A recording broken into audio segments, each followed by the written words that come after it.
To think that there's surfboards in one room and Bibles in another, it's like my dream of, when I was a teenager. Now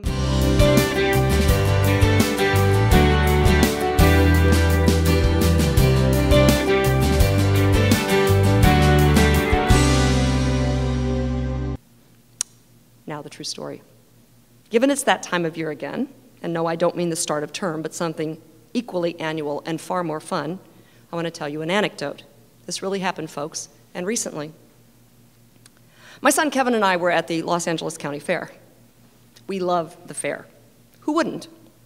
Every September, angelinos of every race, age, and creed, heat-tolerant and scornful of sunscreen, cheerfully negotiate some wildly disparate choices, among which are, 1, looking affectionately at darling little newborn calves, and 2, chowing down on steaming plates of carne asada.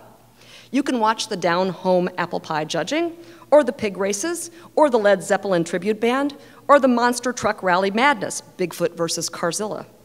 You can be persuaded to purchase the newest miracle weight loss product, say Vitamix for Health or the jiggling treadmill, or you can try the fair's annual arterial outrage, which is always dished up by Chicken Charlie. Now, if you're not familiar with this living folk hero of the concession food stand, Charlie is a legendary fair chef who, as a reporter for the LA Times once memorably said, would, quote, deep fry his own wristwatch if somebody would pay to eat it. But it's not all big time, folks. Amid the oily, gaudy glamour are a few flimsy structures with crude signs, relics of a bygone age. The freak show, while considerably less freaky these days, is still on show at the Pomona Fairgrounds every night. A sideshow called Giant Killer Snakes from Africa, $1, is overseen by one of the men we used to call carnies, a term I suspect that has fallen into disuse. They're probably called entertainment practitioners these days. He sports an array of lurid tattoos, which in this crowd look like nothing more than necessary protective coloration. A skinny girl with chopped hair dyed deep purple and badly, if exuberantly made up eyes, stands next to him.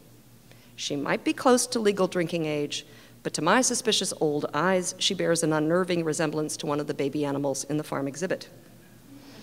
And she is wearing a boa constrictor, which flicks its tongue and curls around her neck, and because my keen-eyed son has just halted me. He has just noticed something more exciting than the girl in the snake necklace. I think, says Kev, that guy has one of the Bibles the Gideons are handing out over by the pony rides. I look again, and yes, indeed, that man is a multitasker, kissing his startling-looking girlfriend, collecting $1 a head, waving people behind the door of the exhibit, and by the way, if the snakes came from any place more exotic than Riverside County, I will eat my own wristwatch raw. Anyway, between doing all these other things rather efficiently, the man often turns intently to a small orange-bound book and writes passionately in it, drawing circles. Kevin says, "Go on, Mom, you know you want to. Go talk to him." And it's a wise child who knows his own mother.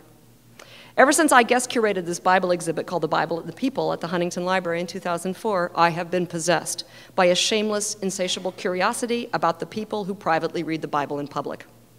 I want to know not only why they do it, I want to know how they do it.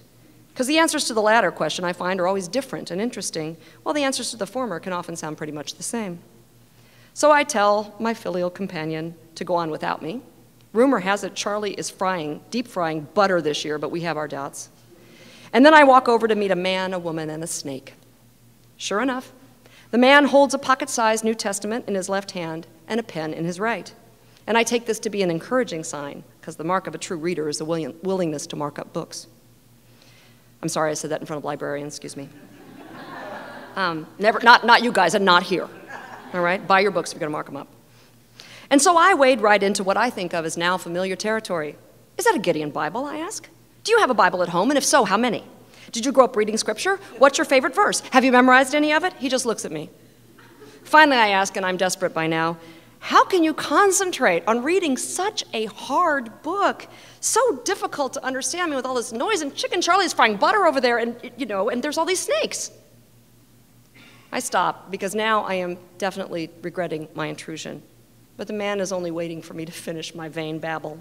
He's in fact kind of handsome, with long-lashed, steady gray eyes, and I think no wonder the girl sticks close to his side. Then he speaks. "Nope, I'd never read it before," he says.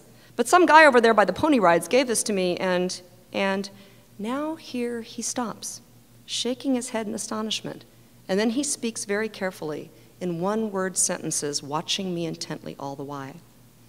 I just can't believe it, he says to me.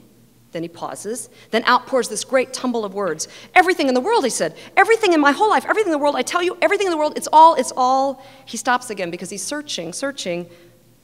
Well, it's just everything, he finishes conclusively, if a little anticlimactically. Everything from everything is in here, see? And he puts out the book to show me the page. And I lean in to discover what wisdom he's found in this, his very first pass at gospel truth. To see that he's not reading the Bible at all. What he's been reading so closely and marking so fiercely are those referrals in the inserted prefixes of every Gideon Bible. When you are feeling discouraged, when you are worried about money, when you are confronted with temptation. His circles have scarred the thin sheet of this inexpensively produced mass text. His equally cheap ballpoint has bled through the page. And while we have been talking, the sky has turned dark, but the inland valley's fiery furnace heat has not abated. Our faces begin to pick up a golden glow from the light cast by strings of peeling yellow bulbs. Screams faintly drift over from the midway. The air smells burned.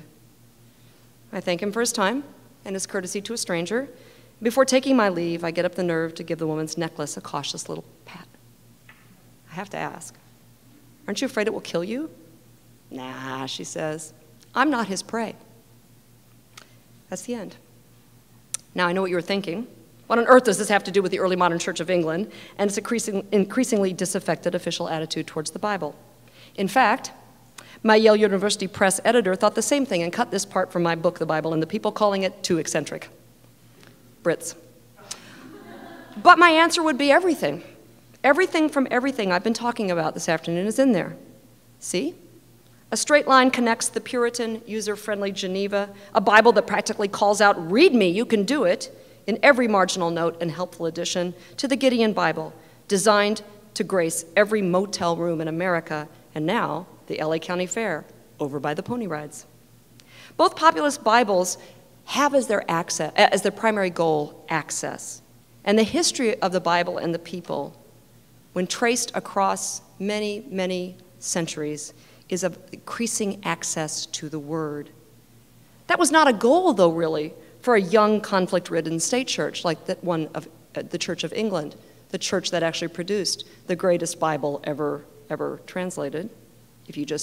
It's the most purchased, the most quoted, and apparently the most stolen book in the history of books thus far. Just a little fact you pick up when you do stuff that I was doing too. Anyway, that was not the goal of the Church of England. But it was, however, for that guy, the Gideon over by the pony rides. And I think about how far it's come, and that probably means it's about time for me to stop. Thank you very much.